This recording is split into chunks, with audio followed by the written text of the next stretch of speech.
Tadi saya bilang, kalau antum tidak mau bela agama ini, nggak mau menyebarkan, Allah datangkan bahkan orang fajir bisa membela agama ini. Ya. Mungkin antum temukan satu waktu orang kafir malah bela kaum muslimin. Sekarang kejadian waktu muslimin dibantai di Palestina kemarin di Gaza. Berapa banyak orang barat yang masuk Islam dan ikut membela. Allah datangkan mereka membela agama ini. Nabi bersumpah, tidak ada seorang pun yang mendengarkan aku diutus dari Yahudi, Nasrani, Majusi, kemudian mereka tidak beriman kepadaku, kecuali pasti menjadi ahli neraka. Tahu nggak sampai sekarang kalau antum tanya Yahudi, kenapa kalian perangi orang-orang Islam di Palestina? Antum tahu dia bilang apa? Karena kafir. Mereka bilang kita kafir. Antum tanya sekarang orang Nasrani, menurut kalian ini kami orang Islam apa? Beriman atau kafir? Mereka akan bilang kafir. Kenapa mereka bilang kafir? Mereka tidak sensitif.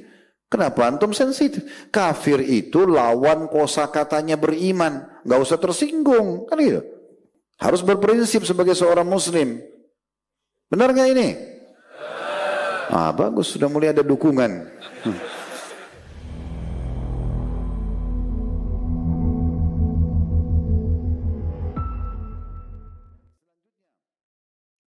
Allah subhanahu wa ta'ala berfirman tentang kebenaran agama Islam dalam surah Al-Imran, surah nomor 3 ayat 19. Inna ad-dina indallahil Islam. Inna harfu ta'kid. Huruf yang digunakan untuk memastikan informasi penting yang datang setelahnya. Inna ad-din, ad-din, ini pakai alif lam yang menekankan bahwasanya bukan semua agama. Sesungguhnya agama yang sudah pasti indallah di sisi Allah adalah al-Islam. Jadi memang tidak pernah Allah turunkan agama lain, tidak ada. Sebagai seorang muslim kita harus yakin semua nabi-nabi muslim. Tidak ada agama lain. Semua agamanya adalah Islam. Cuma memang berbeda di syariat dalam beberapa episode kehidupan Nabi gitu ya. Apalagi kalau Rasul seperti nabi-nabi waktu Nabi Musa AS datang dengan kitabnya, terus Nabi Daud datang dengan kitabnya, Nabi Isa datang dengan kitabnya. Nah ini datangnya kitab-kitab ini membawa syariat baru, ada yang mendukung syariat sebelumnya atau menghapus hukum-hukum sebelumnya. Gitu kan? Nah seperti itulah. Tapi mereka tetap muslim. Saya pernah menyampaikan hadis Nabi SAW bahwasanya beliau bersabda, perumpamaan aku dengan nabi-nabi sebelumku itu ibarat sebuah bangunan yang sangat bagus. Semua orang yang keliling terkagum-kagum dengan bangunan tersebut dan mereka melihat ada satu celah batu bata yang belum diisi. Maka mereka pun berkata, andai saja satu batu bata ini diisi, maka sempurnalah bangunan ini. Akulah, kata Nabi SAW, satu batu bata itu. Jadi Nabi Muhammad SAW bukan bawa agama baru. Ini agama Islam, agama semua Nabi. Dan cuma satu ini agama yang Allah turunkan dari langit. Gak ada agama lain. Jadi kita ini bukan menganut agama baru. Agama semua Nabi-Nabi, estafetnya sama. Cuma memang ada perbedaan di syariat. Mungkin dalam Al-Quran ada yang hukum-hukum sebelum kita dihapus, ada yang hukum-hukum dilanjutkan. Kan gitu. Hukum yang dilanjutkan contoh hukum haji. Karena itu dari zaman Nabi Ibrahim alaihissalam berlanjut hukumnya. Sama aja. Di masa Nabi Ibrahim tawaf, kita juga tawaf. Di masa Nabi Ibrahim kita sa'i, sa'i juga. Di masa Nabi Ibrahim berkurban, jumrah, semua itu ada. Dilakukan turun-temurun gitu ya.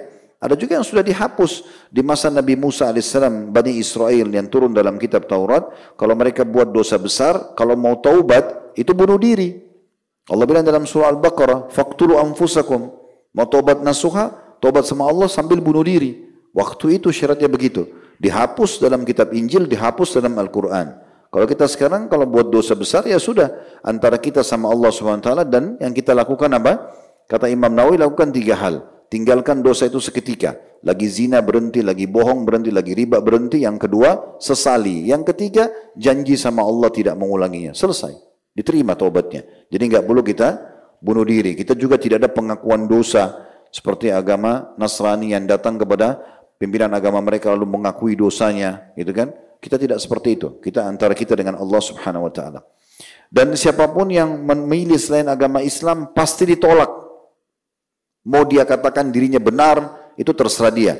Tapi keyakinan kita sebagai seorang muslim kekal masih dalam surah Al-Imran sama tadi, surah nomor 3 tapi ayat 85-nya. Allah berfirman, "Wa may yabtaghi ghairal islami dinan fala yuqbala min wa huwa fil akhirati minal khasirin." Siapa yang coba-coba pilih selain agama Islam sebagai pegangan hidupnya, agamanya, tidak akan diterima dalinya. Dan dia di akhirat termasuk orang-orang yang rugi. Clear, selesai. Mau orang klaim dirinya benar terserah. Tapi kita tetap mengatakan selain agama Islam itu tidak benar. Memang sudah begitu. Kemudian selanjutnya kalau ada orang yang lahir dalam keadaan Islam atau dia dapat hidayah setelah dia dewasa menjadi mu'allaf, berarti dia berada di atas cahaya yang benar, jalan hidup yang benar. Allah jelaskan dalam surah Az-Zumar, surah nomor 39 ayat 22. Afa man syarahallahu sadrul islami fahuwa ala nuri min rabbih. Siapapun yang Allah lapangkan dadanya untuk menerima Islam, lahir di keluarga Islam sehingga dia sudah muslim secara otomatis, atau nanti dia syahadat setelah besar, maka dia berada di atas cahaya Tuhannya. Agama ini juga sudah dipastikan lengkap dan Allah ridho dengannya, sehingga kita tidak butuh panduan hidup, tidak butuh agama lagi selain Islam. Dalam surah Al-Ma'idah, surah nomor 5 ayat 3, ayatnya masyhur, potongan ayat. Kata Allah SWT, Al-yawma akmaltu lakum dinakum. Hari ini aku sempurnakan agama kalian. Itu di masa hidup Nabi SAW, di akhir hidup beliau. Wa atmamtu alaikum ni'mati. Aku sempurnakan nikmatku pada kalian. Maksudnya dengan agama Islam ini sudah sempurna. Ya, nikmat kalian sebenarnya kalau kalian menganutnya, menjadikan sebagai panduan hidup. Wa raditu lakumul Islam madin. Aku ridho Islam sebagai agama kalian.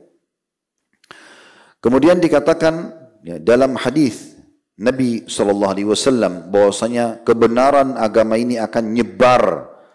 Mau nggak mau, antum perjuangkan agama ini atau tidak, agama ini akan nyebar. Antum dakwakan atau tidak, dia akan nyebar. Beruntunglah orang yang faham ini sehingga dia ikut dalam kafilah dakwah ini, sehingga dia ikut andil dapat pahala. Karena walaupun kita tidak sebarkan, dia akan nyebar. Itu perkataan Nabi SAW. Akan sampai ke seluruh penjuru muka bumi ini agama Islam ini. Dan sampai hari ini alhamdulillah terbukti setiap hari bertambah orang yang masuk agama Islam. Dan umumnya orang yang masuk Islam itu orang-orang yang potensial. Para ilmuwan, orang-orang pintar. Yang murtad dari Islam orang-orang mana suaranya? Antum takut apa? Orang bodoh yang tinggalkan agama Islam. Panduan benar ditinggalkan, gitu kan? Orang yang bodoh, orang yang jauh dari pendidikan, itu tinggalkan agama Islam. Kalau orang yang pintar nggak mungkin, mustahil. Walaupun dia miskin, dia tidak akan tinggalkan agamanya. Memang sudah begitu keadaannya. Apa kata Nabi SAW dalam hadis riwayat Muslim, dalam hadis yang panjang? Saya ambil potongan hadisnya. Kata Nabi SAW, Inna Allah zawa, dalam kurung jama'a wa dhammali al-ardu fara'aitu masyarika wa magharibaha wa inna ummati sayablugu mulkaha ma zawali minha. Sesungguhnya Allah Subhanahu wa taala telah menggabungkan untukku, menyatukan semua muka bumi ini untukku. Maksudnya akan menyebar agama ini, akan sampai semua agama ini. Dan aku diperlihatkan timur dan baratnya. Dan aku pastikan, kata Nabi SAW, umatku, ya kerajaan mereka akan sampai ke semua sudut itu. Dan ini terus berkembang. Kalau anda mengatakan, tapi kan Ustaz, masih ada negara-negara non-muslim. Memang on proses. Masih proses. Dan hadis-hadis yang menjelaskan tentang tanda-tanda hari kiamat nanti pada saat Dajjal keluar dan Nabi Isa AS turun, kata Nabi SAW, apa? Isa akan berhukum dengan hukumku. Ya, dan bagaimana umat manusia bisa sesat di awalnya sementara aku ada dan di akhirnya ada Isa. Dan Isa AS akan berhukum dengan hukum Nabi Muhammad SAW. Di saat itu setelah Nabi Isa membunuh Dajjal, maka orang di saat itu tidak ada pilihan. Masuk Islam atau dihukum mati. Coba baca tentang hadis-hadis tanda-tanda hari kiamat nanti. Dan di saat itu satu muka bumi ini semuanya Muslim. Jitu kesempurnaannya di saat itu. Mungkin sekarang masih on proses. Ini kebenaran. Jadi nggak perlu ragu dengan kebenaran agama kita. Ini bukan main-main ini. Dan antum harus melahirkan dalam diri antum punya andil di agama ini. Karena kalau antum tidak masuk di kafilah dakwah ini, ya, untuk menyebarkan agama Islam, tetap akan nyebar. Antum yang rugi. Maka kita ikut nyebarin, sampaikan. Kata Nabi SAW, "Ballighu anni walau ayat." Sampaikan dariku walaupun sebuah ayat. Apa yang antum faham, sampaikan. Tawarkan Islam, orang terima tidak terima terserah. Amalkan isinya karena antum akan selamat dengan kafilah ini. Jelas. Agama ini jelas. Ya, tidak ada sesuatu yang samar sampai kita masuk ke dalam surga nanti. Dari awal penciptaan Adam dan alam semesta sampai rezeki yang antum akan dapatkan yang paling mulia atau yang paling sederhana pun di surga sudah dijelaskan. Tanahnya, dayang-dayangnya, istananya, pintunya surga terinci depan mata seperti kita lihat. Tinggal ikutin saja. Dan orang yang menjadi muslim bahagia teman-teman sekalian. Bagaimana tidak bahagia antum menjadi muslim? Makanan antum, minuman antum, pakaian antum, pendapatan antum, pergaulan dikontrol. Islam itu kayak jadi bodyguard buat kita. Orang baik berteman, orang buruk jangan. Dikontrol sama agama. Mau makan halal dan thayyibah. Halal dan berkualitas. Enggak ada.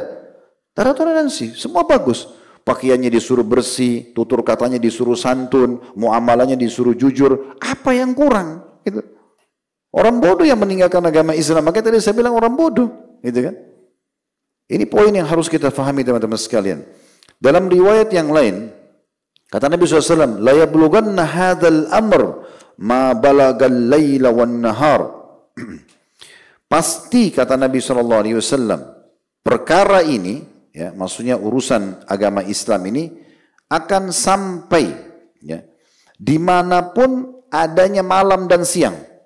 Seluruh muka bumi ini. Islam akan sampai dan berkuasa ya, dimanapun ada malam dan siang. Ya seluruh muka bumi ini. Enggak ada lagi yang gitu. Kemudian kata Nabi SAW, وَلَا يَتْرُكُ اللَّهُ بَيْتَ مَضَرٍ وَلَا وَبَرٍ إِلَّا أَدْخَلَهُ اللَّهُ هَذَا الدِّينِ بِعِزِّ عَزِيزٍ أَوْ بِذِلِّ ذَلِيلٍ عِزًّا يُعِزُّ اللَّهُ بِهِ الْإِسْلَامِ وَذِلًّا يُذِلُّ بِهِ الْكُفْرِ. Diriwayatkan oleh Ibn Hibban. Sungguh agama Islam ini benar-benar akan sampai dimanapun lokasi yang dilewatin malam dan siang, Allah tidak akan melewatkan satu kota pun atau satu desa pun kecuali akan memasukkan agama ini kemuliaan bagi yang menerimanya dan kehinaan bagi yang menolaknya. Ya. Allah memuliakan dengan Islam dan menghinakan dengan kekufuran. Nah ini poin yang luar biasa gitu ya. Orang-orang Yahudi tahu betul kebenaran Islam. Sampai salah satu di antara mereka pernah mendatangi Umar bin Khattab radhiyallahu anhu di masa khilafah beliau sambil mengatakan, wahai Amirul Mukminin, diakui Umar sebagai raja karena dia dibawa kekuasaan Umar. Ayat dalam kitab kalian kalau turun kepada kami orang Yahudi, kami akan jadikan sebagai hari raya kami. Sayangnya turun buat kalian gitu. Jadi kalau ayat itu turun pada kami akan jadikan hari raya. Kata Umar, ayat yang mana? Orang Yahudi itu baca, al-yawma akmaltu lakum dinakum wa atmamtu alaikum ni'mati wa raditu lakum al-islam madina. Kata Umar, demi Allah saya tahu ayat itu turun di mana. Ya, kepada Nabi SAW. Turun di musim haji. Di Haji Akbar. Di Arafah. Nabi SAW menerima ayat tersebut. Mendatangkan kebenaran. Kalau agama ini tidak benar teman-teman sekalian. Kira-kira apakah Nabi SAW akan memperjuangkannya? Apakah sejarahnya akan sampai kepada kita? Apakah Al-Quran akan terjaga dengan kesempurnaannya? Dan berbagai macam terjemahan sampai sekarang jadi panduan hidup? Apakah teman-teman sekalian para sahabat seperti Abu Bakar, Umar, Uthman, Ali, Talha, Zubair, kemudian datang dinasti Umayyah, dinasti Abbasiyah, Uthmaniyah, sekarang kerajaan-kerajaan dan negara-negara Islam, kaum muslimin ramai-ramai mengamalkan. Apakah ini masih membuat kita ragu untuk menganggap agama ini benar? Kalau kita sudah bilang, Ustaz saya sudah yakin kok agama ini benar. Saya mau tanya selanjutnya, apakah kalau antum sudah anggap benar, antum sudah buktikan itu? Bagaimana pembuktian kalau agama ini benar? Berpegang teguh padanya, mempelajarinya. Jadi bukan cuma Senin Kamis saja mau pengajian. Antum kejar karena ini kebenaran. Antum tahu ini kebutuhan antum. Teman-teman, antum hadir di majelis ilmu seperti ini sebenarnya itu kebutuhan antum. Jangan antum pikir saya yang butuh. Saya butuh untuk menyampaikan agar dapat pahala. Tapi antum butuh dengan ilmu ini. Antum butuh dengan agama ini. Tunjukkan kebutuhan itu kepada Allah dengan mempelajarinya. Lalu dipraktekin di luar sana. Itu keselamatan. Kalau tahu ini benar, terima dan amalkan. Dan dalam hijrah, menerima kebaikan-kebaikan teman-teman sekalian, itu enggak perlu sama sekali kita punya pilah-pilah. Ya udahlah, saya mau jalankan perintah ini, perintah itu enggak usah. Ini berarti antum belum yakini kebenarannya. Memilah-milah. Saya mau sholat Ustaz, tapi saya masih mau zina. Gimana caranya? Jadi berarti antum masih nggak yakin kebenaran agama ini. Kalau yakin benar, sholat dapat pahala masuk surga loh. Zina berdosa, dihukum loh. Kenapa mau dikerjakan? Kan gitu.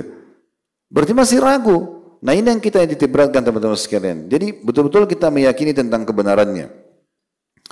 Orang yang masuk Islam ini, jadi antum jangan ragu tawarin Islam kepada orang. Tawarin saja. Orang yang masuk Islam, antum tawarkan ini apa yang saya mau sampaikan sekarang. Siapapun yang masuk Islam teman-teman sekalian, maka akan diampuni semua dosa-dosanya yang lalu. Sebesar apapun di masa kekufuran dia lakukan akan dibersihkan. Allah berfirman dalam surah Al-Anfal, surah nomor 8 ayat 38 yang bunyinya kullil ladzina kafaru iyyantahu yughfar lahum ma qad salaf wa iyyaudu faqad madad sunnatul awwalin. Katakan hai Muhammad kepada orang-orang kafir itu, kalau mereka berhenti dari kekufurannya, Allah akan maafkan semua dosa-dosa mereka yang lalu. Tapi kalau mereka tetap terus kembali pada kekufurannya, nggak mau beriman, nggak mau masuk Islam, maka sudah ya berlalu peraturan-peraturan ya masa yang sudah berlalu. Maksudnya orang-orang kafir sudah dihukum, udah ada Fir'aun, udah ada Namrud, sama hasilnya nanti. Nabi SAW mengatakan kepada Amr ibn As radhiyallahu anhu, "Ama alimta anna al-Islam yahdimu ma qablah wa anna al-hijrata tahdimu ma qablaha wa anna al-hajj yahdimu ma kana qablah." Hadis riwayat Muslim. Amr bin As radhiyallahu anhu pada saat mau masuk Islam teman-teman, dia sempat mengatakan, "Saya ya Rasulullah mau masuk Islam, ulurkan tangan Anda." Nabi SAW waktu ulurkan dia tarik lagi. Kata Nabi SAW, "Kenapa hai Amr?" Ini pernah kita ceritakan di kisah Amr bin As radhiyallahu anhu. Dia mengatakan, "Rasulullah, saya mau kasih syarat." Kata Nabi SAW, "Apa syaratmu?" Dia bilang, "Saya mau dosa-dosa saya dimaafkan." Seakan-akan Amr mengatakan radhiyallahu anhu, "Dulu sebelum masuk Islam dosa saya banyak banget ya Rasul. Saya benci Islam, benci Anda, memerangi Anda, keluarkan uang untuk memerangi Islam. Saya mau itu dimaafkan dulu baru saya masuk Islam." Maka kata Nabi SAW, "Hai Amr, apakah kau belum tahu bahwasanya orang kalau masuk Islam dosa-dosa lalunya semua dimaafkan? Kalau orang hijrah pindah dari negara kafir ke negara muslim sehingga bisa leluasa ibadah, atau hijrah dari keterpurukan keadaan dia kepada keimanan, itu juga membersihkan dosa-dosa yang lalu, serta haji juga membersihkan dosa-dosa yang lalu." Yang kedua didapatkan, kalau orang masuk Islam, antum tawarkan, sebarkan ini kepada orang-orang non-muslim. Mereka dengar selebihnya masalah hidayah di tangan Allah, tapi kita sampaikan, kalau kamu masuk Islam diampuni dosa-dosa yang lalumu, misal. Ya. Yang kedua adalah mereka akan mendapatkan pelipat gandaan pahala. Sebagaimana hadis riwayat Muslim. Ya. "Idza ahsana ahadukum islamah, fakullu hasanatin ya'maluha tuktab bi'ashri amthaliha ila 700 di'fin, wa kullu sayyi'atin ya'maluha tuktab bimithliha hatta yalqa Allah." Siapapun yang masuk Islam dan memperbaiki Islamnya, ya, maka dicatatkan baginya satu pahala menjadi 10 kali lipat, bahkan 700 kali lipat. Dan setiap dosa kalaupun sempat dia lakukan, hanya akan didapat atau dicatatkan satu dosa sampai dia bertemu dengan Allah subhanahu wa ta'ala. Hakim ibn Hizam radhiyallahu anhu, ini salah satu tokoh Quraisy. Waktu dia masuk Islam, dia mengatakan kepada Nabi SAW, "Qultu ya Rasulullah, saya berkata wahai utusan Allah, ara'aita asya'a kuntu atakhannathu biha fil jahiliyah." Ya Rasulullah, waktu masa jahiliyah ada beberapa perbuatan yang saya kerjakan. Min sadaqatin, saya suka bersedekah. Au ataqatin, atau membebasin budak. Au silati rahimin, atau silaturahim. Fahal fiha min ajr, apakah saya dapat pahalanya sekarang setelah masuk Islam? Atau saya harus mulai amal-amal itu lagi sekarang baru dicatat pahala? Yang dulu-dulu sebelum masuk Islam, ada ini yang dalam Islam diperintahkan. Sedekah, bebasin budak, apa saja, silaturahim keluarga, maksudnya bakti orang tua dan seterusnya. Kata Nabi SAW kepada Hakim, "Aslamta ala ma salafa min khair." Kamu masuk Islam, bersamamu semua kebaikan itu. Hadis ini diriwayatkan oleh Imam Bukhari. Kemudian yang ketiga, mereka selamat dari api neraka. Dipastikan, ya, karena kalau meninggal dalam keadaan kafir masuk neraka. Tidak ada keraguan masalah itu. Dalam hadis Bukhari, bagaimana Nabi SAW mendatangi seorang budak, seorang anak muda Yahudi yang sempat ikut membantu Nabi SAW. Jadi orang Yahudi ini jadi pekerja Nabi gitu. Waktu dia sakit, Nabi datangi. Lalu Nabi berdiri di atas kepalanya waktu dia lagi sakit keras sambil mengatakan, "Aslim, ya gulam aslim, wahai anak muda, masuk Islamlah." Maka dia pun melihat ke arah ayahnya. ayahnya mengatakan ati Abul Qasim, patuhi Abul Qasim. Ini majikan kamu, patuhi saja. Maka anak muda itu syahadat. Lalu kemudian dia menghembuskan nafas terakhirnya. Kata Nabi SAW, Alhamdulillahilladzi ankadhahu minan nar. Dalam riwayat Bukhari. Segala puji dan puja kehadirat Allah yang telah menyelamatkan dia dari api neraka. Juga dalam riwayat Bukhari dikatakan, kata Nabi SAW, Innahu la yadkhul jannata illa nafsun muslimah. Ketahuilah tidak akan masuk surga kecuali jiwa orang muslim. Wa inna Allah la yu'ayyidu hadzal din birrajulil fajir. Dan ketahuilah agama ini Allah akan datangkan penolongnya walaupun orang yang jauh dari agama. Tadi saya bilang kalau antum tidak mau bela agama ini, enggak mau menyebarkan, Allah datangkan bahkan orang fajir bisa membela agama ini. Ya. Mungkin antum temukan satu waktu orang kafir malah bela kaum muslimin. Sekarang kejadian waktu muslimin dibantai di Palestina kemarin di Gaza. Berapa banyak orang barat yang masuk Islam dan ikut membela. Allah datangkan mereka membela agama ini. Padahal sebenarnya bukan agamanya, gitu kan? Tapi mereka membelanya, seperti itu. Dan juga ada hadis Nabi SAW yang mulia luar biasa ini ya, yang artinya kata Nabi SAW, tidak ada seorang pun yang mendengarkan aku diutus. Ya. Demi zat yang jiwaku dalam genggamannya, Nabi bersumpah, tidak ada seorang pun yang mendengarkan aku diutus dari Yahudi, Nasrani, Majusi, kemudian mereka tidak beriman kepadaku, kecuali pasti menjadi ahli neraka. Kan begitu ya? Jadi kita ada keraguan tentang kebenaran agama ini. Gitu. Kalau ada sebagian muslim kadang mengatakan, Ustaz, kalau kita bilang mereka ahli neraka, mereka tersinggung. Bagaimana bisa antum sepekah ini, sesensitif ini? Tahu nggak sampai sekarang, kalau antum tanya Yahudi, kenapa kalian perangi orang-orang Islam di Palestina? Antum tahu dia bilang apa? Karena kafir. Mereka bilang kita kafir. Antum tanya sekarang orang Nasrani, menurut kalian ini kami orang Islam apa? Beriman atau kafir? Mereka akan bilang kafir. Kenapa mereka bilang kafir? Mereka tidak sensitif. Kenapa antum sensitif? Kafir itu lawan kosakatanya beriman. Gak usah tersinggung. Kan gitu. Allah bilang, Qul ya ayyuhal kafirun. Katakan kepada orang, hai orang-orang kafir. Masa kita mau ubah? Kan gak mungkin. Ya, harus tegas. Salah-salah menurut agama kami. Anda mau percaya, silakan. Tidak mau ya sudah. Kan gitu. Harus berprinsip sebagai seorang muslim. Benar gak ini? Ah, bagus. Sudah mulai ada dukungan. Ini kalau saya ajak jihad, bagus kalau ada suara begitu. Berarti sudah siap ikut berperang gitu. Baik, selanjutnya. Mereka akan mendapatkan keberuntungan. Artinya keberuntungan ini di dunia, Allah bukakan pintu rezeki, Allah bukakan kebahagiaan dan juga akan mendapatkan di akhirat. Dalam hadis riwayat Ahmad kata Nabi SAW, ayyuma baitin minal arabi wal ajam aradallahu bihim khairan adkhala alaihim Islam. Rumah manapun dari rumah-rumah orang Arab kah, orang Ajam ini berarti non-Arab. Biasanya di masa Nabi SAW untuk meringkas begitu. Karena Nabi SAW orang Arab dan mayoritas sahabatnya orang Arab, maka kata Nabi SAW, orang Arab dan orang non-Arab. Ajam diistilahkan. Ini hanya istilah. Kata Nabi SAW, rumah manapun dari orang Arab atau non-Arab yang Allah inginkan kebaikan pada mereka, maka Allah akan masukkan Islam. Dalam riwayat yang lain disebutkan oleh Imam Muslim, kata Nabi SAW, qad aflaha man aslama wa ruzika kafafan wa qanna'ahu Allah bima atah. Sungguh telah beruntung dunia dan akhirat siapa yang masuk Islam, lalu diberikan kecukupan oleh Allah, walaupun pas-pasan tapi cukup untuk hidup. Dia bertahan sampai ajalnya datang dan Allah memberikan dia sifat qanaah, merasa cukup dan bersyukur. Dalam riwayat Muslim yang lain, kata Nabi SAW, Inna Allah la yadhlimu mu'minan hasana. Allah tidak akan menzalimi orang mukmin dengan satu pahala pun. Yu'ti biha fid dunya wa yujzi biha fil akhirah. Karena Allah akan balas solatnya, puasanya, sedekahnya, bakti orang tuanya di dunia dan dibalas juga di akhirat. Bukan berarti dikasih balasan di dunia rezeki, makanan, minuman, pasangan hidup, anak, pekerjaan. Lalu di akhirat dia kehilangan, tidak. Orang mukmin berbuat kebaikan, ketaatan, dunia dapat, akhirat dapat. Wa ammal kafir, adapun orang kafir, fayut'am bihasanatin ma'amila biha lillahi fid dunya, maka dia akan diberikan balasan dari kebaikan dia yang dianggap kebaikan, kayak bakti orang tua, kayak sedekah. Kan dalam Islam itu dianggap baik. Kalau mereka lakukan walaupun mereka kafir, Allah tetap membalas mereka, tapi di dunia dikasih kesehatan, dikasih keturunan, dikasih kebahagiaan, gitu ya. Itu dikatakan di sini. Hatta idza afdha ila al-akhirah lam yakun lahu hasanatun yujza biha. Sampai nanti kalau dia menuju ke akhirat tidak ada lagi balasan yang bisa dia terima.